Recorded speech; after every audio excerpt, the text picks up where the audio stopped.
श्री शिवाय नमस्तुभम। हर हर महादेव। दोस्तों, आप सभी लोग जानते हैं कि 21 जनवरी 2025 मंगलवार को पड़ रही है माघ महीने की अष्टमी तिथि, जो बहुत ही खास है। और दोस्तों, यह वह अष्टमी तिथि है जो कि माघ महीने में मंगलवार को पड़ रही है, तो इस दिन का महत्व और भी अधिक बढ़ जाता है। और दोस्तों, इसी दिन किया जाने वाला पंडित जी द्वारा बताया गया एक लाल फूल और एक सफेद फूल वाला उपाय आप लोगों को जरूर करना चाहिए, क्योंकि दोस्तों, यह एक ऐसा उपाय है जो कि हर दिन नहीं किया जाता है। माघ महीने में जो अष्टमी तिथि आती है उसी दिन किया जाता है। अगर आप लोगों ने इस उपाय को नहीं किया है या किसी कारणवश नहीं कर पाए हो तो इस दिन का जो उपाय है इसे मत चूकना। दोस्तों, यह दिन इतना खास होता है, इतना महत्वपूर्ण होता है। देखा गया है कि कभी बड़े बड़े पूजा पाठ अनुष्ठान से जो मनोकामनाएं पूर्ण नहीं होती हैं, वह माघ महीने की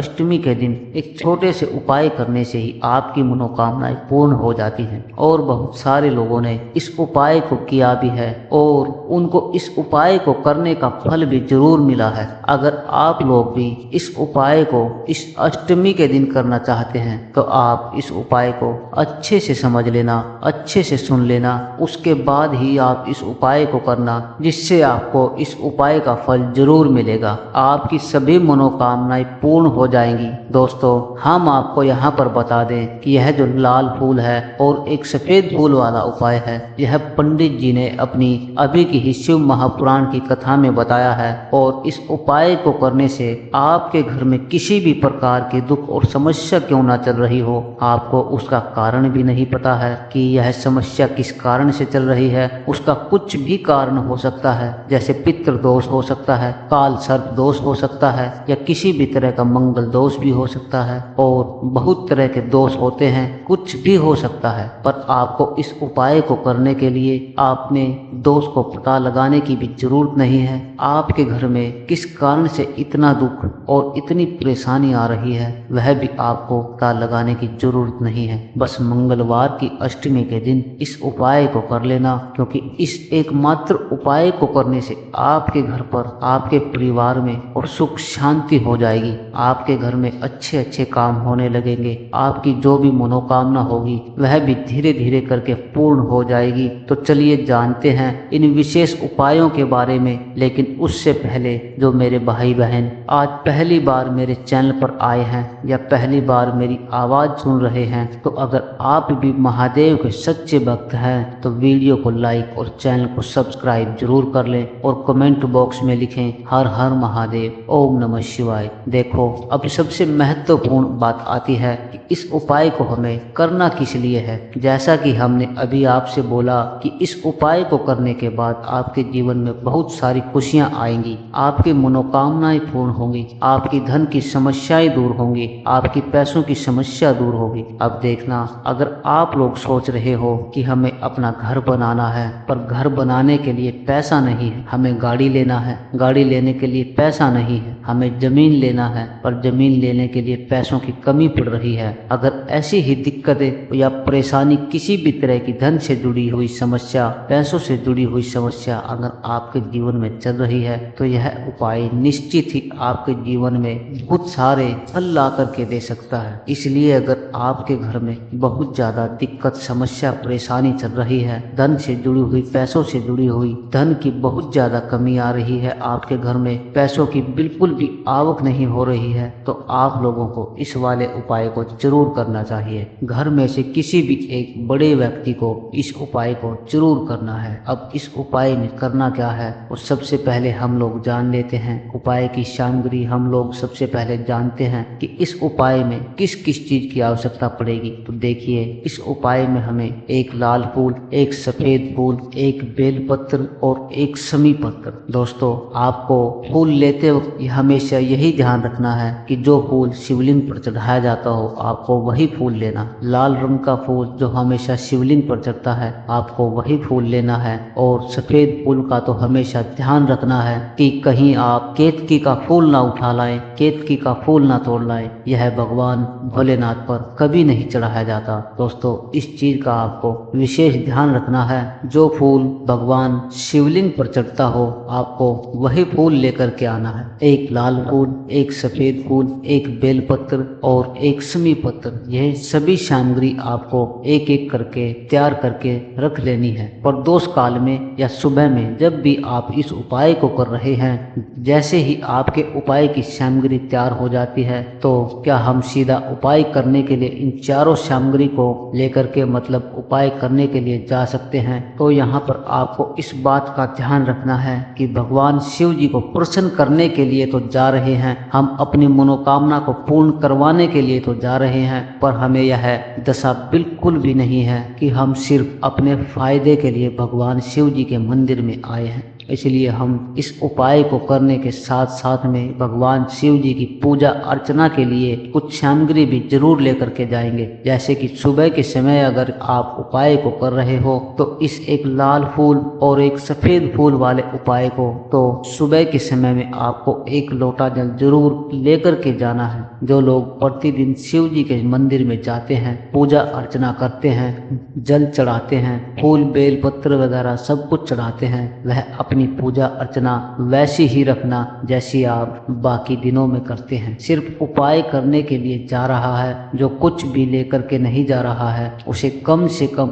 एक लोटा जल अपने घर से जरूर भर करके लेकर के जाना है। अगर आप उपाय को कर रहे हो, क्योंकि इस वाले उपाय को आप भगवान शिव जी की पूजा अर्चना करने के बाद ही करना। वहीं अगर बात करें शाम के समय की, अगर कोई व्यक्ति शाम के समय प्रदोष काल में इस वाले उपाय को कर रहा है तो आपको मात्र एक घी का दीपक तैयार करना है। यह बात हम हमेशा बोलते हैं, शाम के समय प्रदोष काल में कोई उपाय कर रहे हो तो आप दीपक का विशेष महत्व होता है, दीपक आप जरूर लेकर के जाएं। अष्टमी के दिन का प्रदोष काल में जो भी व्यक्ति दीपक जलाता है भगवान शिव जी के मंदिर में, उसके जीवन से सारी दुख और परेशानियां दूर होती है। तो इस दिन दीपक का विशेष रूप से ध्यान रखना है। आप लोग अगर आप इस उपाय को शाम के समय प्रदोष काल में कर रहे हो तो यह जो दीपक आप लोग अपने आटे का लोगे, जो आटा आप गूंदेंगे उसके अंदर कुछ भी मत डालना, मात्र सादा आटा लगाकर उसे तैयार कर लेना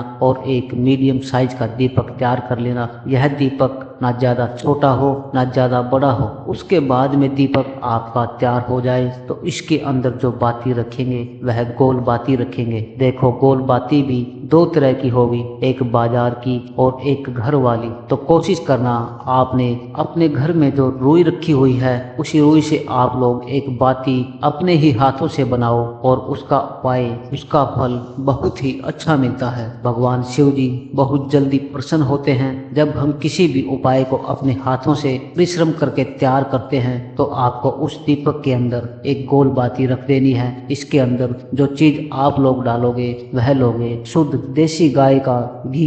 इस बात का विशेष रूप से ध्यान रखना है क्योंकि भगवान शिव जी का सबसे प्रिय दिन और सबसे प्रिय समय पर हम लोग इस वाले उपाय को कर रहे हैं। तो थोड़ा सा शुद्ध देसी गाय का घी इतना डालना कि वह दीपक कुछ समय तक चल सके। बाजार वाला मिलावटी घी मत डालना, भैंस का घी डालना। शुद्ध देसी गाय का घी आपको ढूंढने में थोड़ी सी मेहनत लग सकती है और महंगा भी मिल सकता है, पर देसी गाय के घी से भगवान शिव जी हमेशा प्रसन्न होते हैं और उसी शुद्ध देसी गाय के घी से घर में बरकत भी बनी रहती है और हमारे घर में सुख शांति बनी रहती है। इसलिए इस शुद्ध देसी गाय का घी आपको अपने घर में हमेशा रखना चाहिए। वह भगवान शिव जी के कार्यों में भी उपयोग आता है और उपायों में भी हम लोग प्रयोग कर सकते हैं। तो यहाँ पर आपकी सारी तैयारियां पूरी हो चुकी हैं। उपाय को करते वक्त शुद्धता का विशेष रूप से ध्यान रखा जाएगा। सुबह कर रहे हो तो आपको स्नान करना ही करना है। बाकी अगर आप शाम के समय में कर रहे हो तो मात्र आप हाथ मुंह धोकर भी इस वाले उपाय को कर सकते हो। इसमें कोई दिक्कत वाली बात नहीं है। उपाय की पूरी सामग्री तैयार करके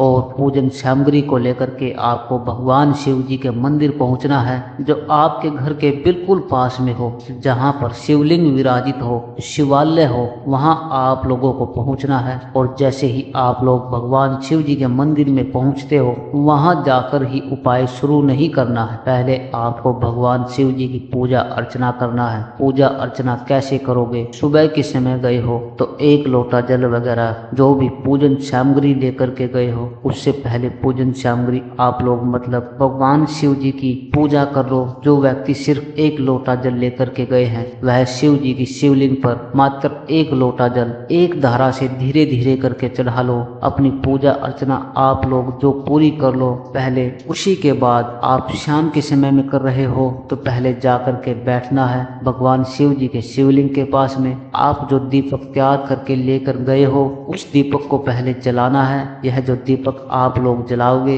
यह किसी और की माचिस से मत जलाना, अपनी ही माचिस अपने घर से लेकर के जाना है और इस दीपक को अपनी ही माचिस से जलाना है। अगर आपने मंदिर की माचिस या किसी और की माचिस ले ली, इस उपाय को करने में इस उपाय का फल उस व्यक्ति को भी थोड़ा बहुत मिल जाएगा। इस बात का आपको विशेष ध्यान रखना है। अपने घर से ही अपनी माचिस को लेकर के जाना है और इस दीपक को जलाना है। दीपक को जलाने के बाद भगवान शिव जी की शिवलिंग के पास मत रख देना। शिवलिंग के इतना पास मत रखना कि भगवान शिव जी को आंच लगे, थोड़ी सी दूरी बनाकर ही रखना। इस दीपक को शिवलिंग के पास में आप लोग रख दीजिए। अब जैसे ही आपकी पूजा अर्चना हो जाती है भगवान शिव जी के शिवलिंग के सामने ही या आसपास कहीं भी आप बैठ जाइए उपाय को करने के लिए। और उपाय को करने से पहले आप लोग अपनी वह चारों पूजन सामग्री निकाल लीजिए। उपाय की जो सामग्री है वो निकाल लीजिए और भगवान शिव जी के शिवलिंग के ऊपर एक माता अशोक सुंदरी जी का स्थान देख लीजिए। माता अशोक सुंदरी का जो स्थान होता है वह जलाधारी के बिल्कुल ऊपर होता है, जलाधारी के बिल्कुल बीचों बीच होता है। आप लोगों ने देखा भी होगा शिवलिंग की जलाधारी जो होती है, जलाधारी के बिल्कुल बीचों बीच का जो स्थान होता है वह माता अशोक सुंदरी का स्थान होता है, क्योंकि यहीं पर हमें यह जो उपाय को करना है। सबसे पहली चीज हम उपाय को करना शुरू करते हैं। आप लोग सबसे पहले अपनी एक बेलपत्र उठा लो। एक बेलपत्र को आपको माता अशोक सुंदरी वाले स्थान पर सबसे पहले समर्पित करना है। बेलपत्र की डंडी का जो मुख होगा जलाधारी की तरफ होगा, जहां से जल बहता है और नीचे गिरता है, और बीच वाली पत्ती का मुख मतलब शिवलिंग की तरफ होगा। इस तरीके से आपको इस बेलपत्र को माता अशोक सुंदरी जी वाले स्थान पर समर्पित कर देना है। तो इसके बाद में आप एक समी पत्र उठा लो। आप उपाय के लिए लेकर के आए हो, समी पत्र को उठाकर समी पत्र की जो भी डंडी वाला भाग होगा वह जलाधारी की तरफ करके, जहाँ से जल बहता है, जहाँ से जल नीचे गिरता है उस तरफ करके, और पत्ती वाला भाग शिवलिंग की तरफ करके समी पत्र को भी उसी बेल पत्र के ऊपर आपको समर्पित कर दे रहा है। समर्पित करने के बाद अब आप लोग ले लीजिए एक लाल फूल जो आप उपाय को करने के लिए लेकर के आए हुए हैं, और इस लाल फूल का जो खिला हुआ भाग होगा, चाहे वह गुलाब का फूल हो, चाहे वह कोई सा भी फूल हो जो शिवलिंग पर चढ़ता हो, उस फूल का जो खिला हुआ भाग होगा वह शिवलिंग की तरफ होगा। बाकी जो पीछे का भाग होगा वह जलाधारी की तरफ होगा, जहाँ से जल बहता है नीचे गिरता है उस तरफ होगा। और आखिर में आपका जो एक सफेद फूल बचा हुआ है, इस सफेद फूल को भी आपको लेना है, और सफेद फूल का जो खिला हुआ भाग होगा वह भी शिवलिंग की तरफ होगा, जहाँ पर शिवलिंग रखा हुआ हो उस तरफ होगा, और डंडी का भाग जलाधारी की तरफ होगा,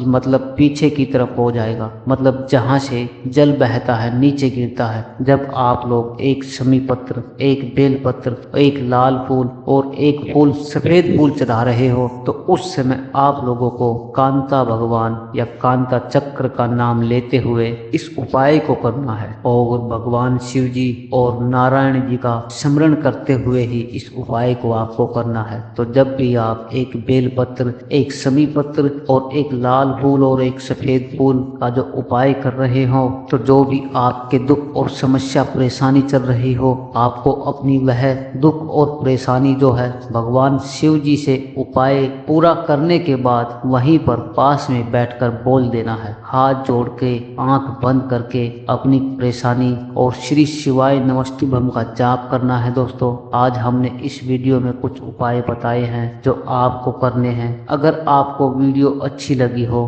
तो वीडियो को लाइक और चैनल को सब्सक्राइब जरूर करें। हर हर महादेव, श्री शिवाय नमस्तुभ्यम।